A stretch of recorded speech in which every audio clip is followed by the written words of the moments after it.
Welcome back. It's day 5 of our 7-day viral video challenge, where we're on a quest to share a life-saving, history-shaping, world-changing message that can solve a global crisis. Today, we're talking about where the expectations of our viewers come from and how we can overcome them. We don't want those expectations to block them or interfere with their motivation to take actions we know are going to improve their lives. I'm Brandy M. Miller, your challenge organizer, and this is Creating with Love, where our goal is to spread messages that fill people with love, hope, and joy through creative expression. If you're just joining our quest, stop right now, go back to day 1. You're not going to want to miss any of these videos. They take less than 20 minutes each. It's worth the investment of time to catch up. Each challenge video builds on what the last one gave you. So if you're jumping into the middle of this one, you're missing a lot of the context for this conversation.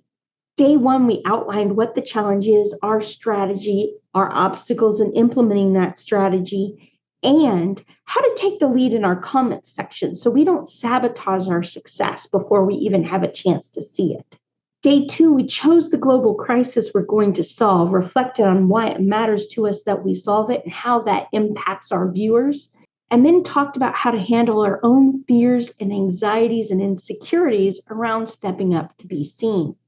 On day 3, we explored the research around what motivates human behavior so we can leverage that information in our messaging and the price we must pay if we're prepared to succeed. Day 4, we talked more about how the brain works and what it can do to stop our viewers from receiving our message.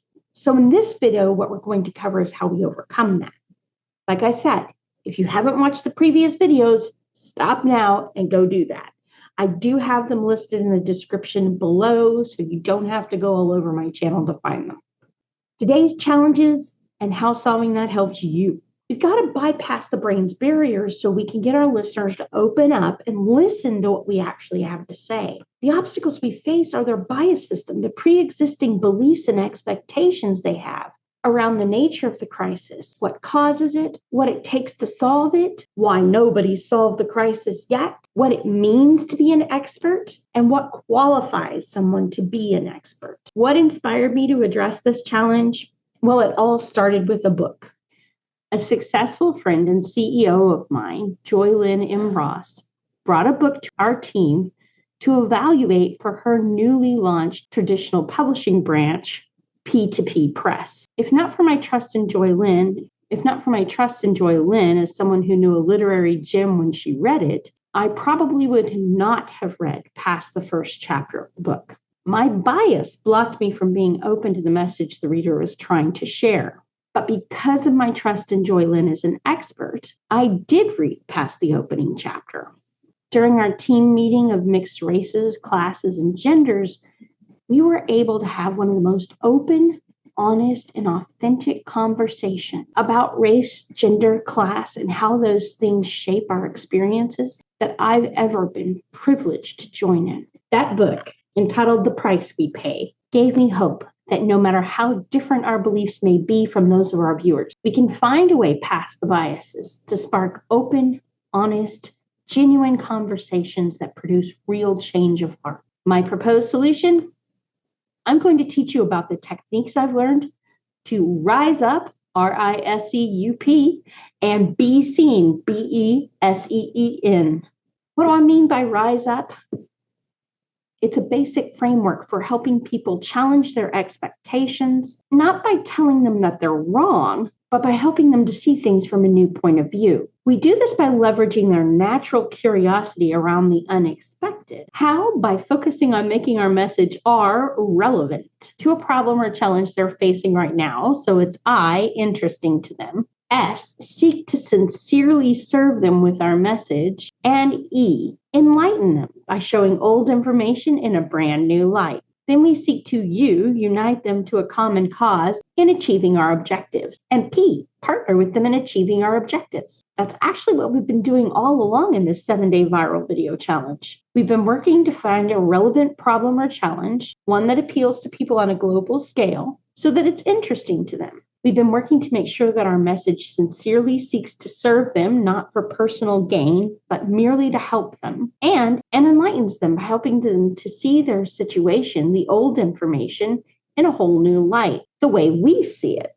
Once we rise up, it's easier to be seen. Be seen is another framework which helps us to overcome harmful biases that can limit people's ability to receive our message. It starts with B, bias, E, education, which is what I provided you with in day 4's video.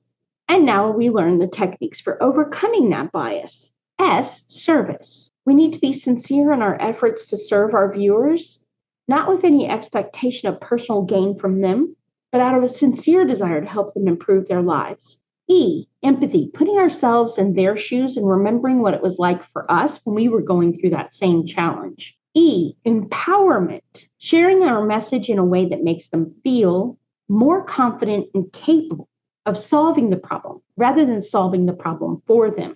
We empower them to solve it themselves. In negotiation, deciding what it is we want the outcome of our work together to be, and then ensuring we put together a win-win strategy that gets us there. Notice that service is part of both Be Seen and Rise Up. Here's why. 80% of people in any given room, and you can consider YouTube a room, are there to get something, not to give it. If you become part of that rare 20% seeking to serve rather than be served, you will automatically stand out, making it easier for you to rise up and be seen. So now that we have this framework, let's look at the source of our expectations. Human beings are wired for pattern recognition. We seek ways to connect the dots between our experiences and assign meanings to those. That's what stories do for us. They connect the dots between our experiences and the meanings we assign to them.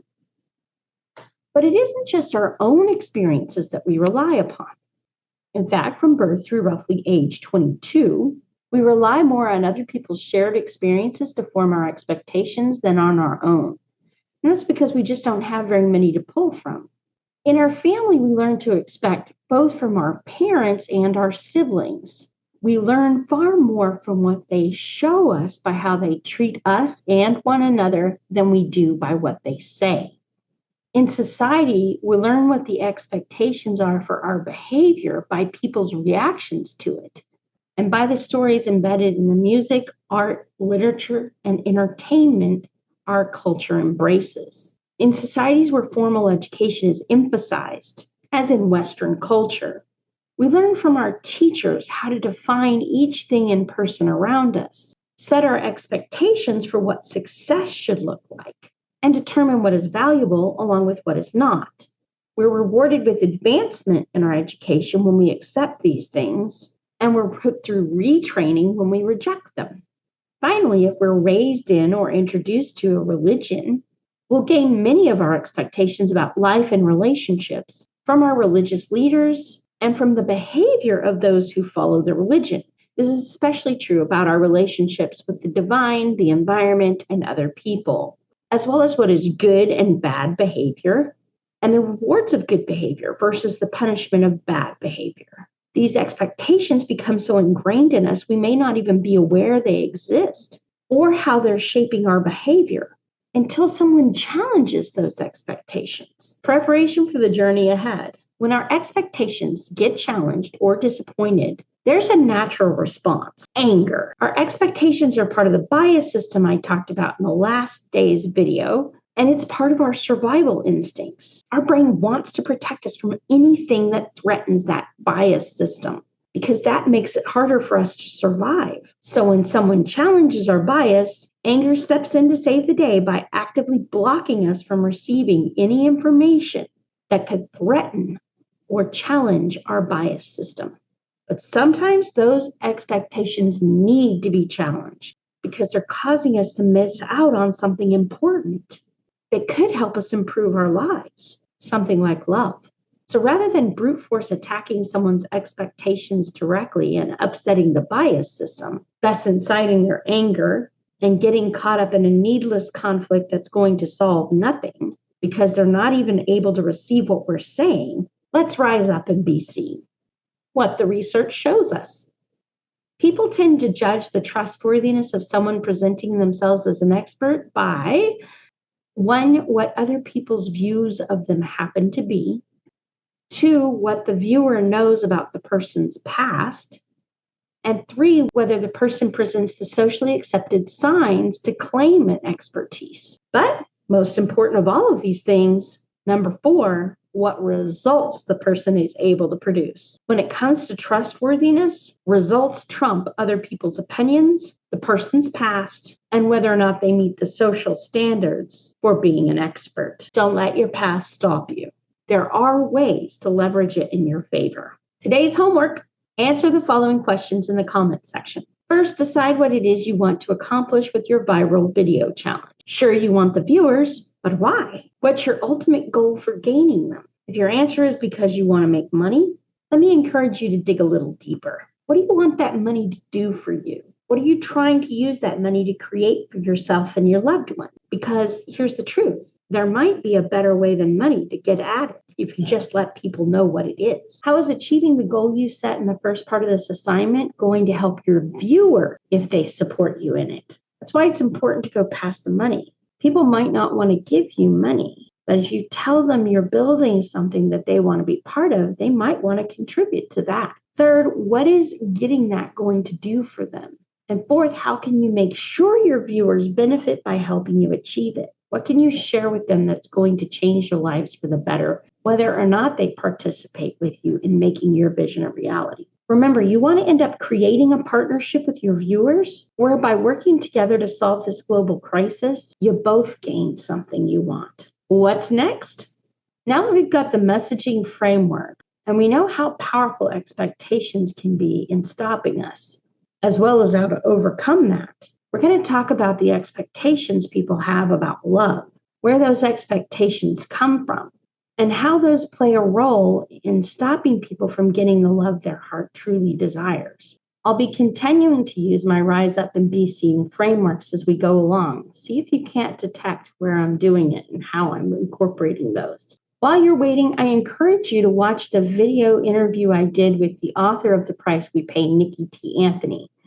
Then pick up a copy of The Price We Pay by visiting P2P Press. I'll put the links in the description below. The book is well worth the read and the interview well worth the watch. I think you'll find some surprising things in there. Support our work. If you like this series and you want to support the work we're doing, please take a moment to like the video, subscribe to the channel, hit the bell notification so you know when the next video comes up, and then share this video with anyone you think might benefit from what we've uncovered in our quest.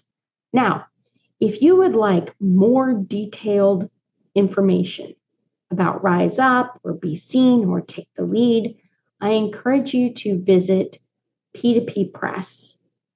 The Be Seen training can be purchased there presently.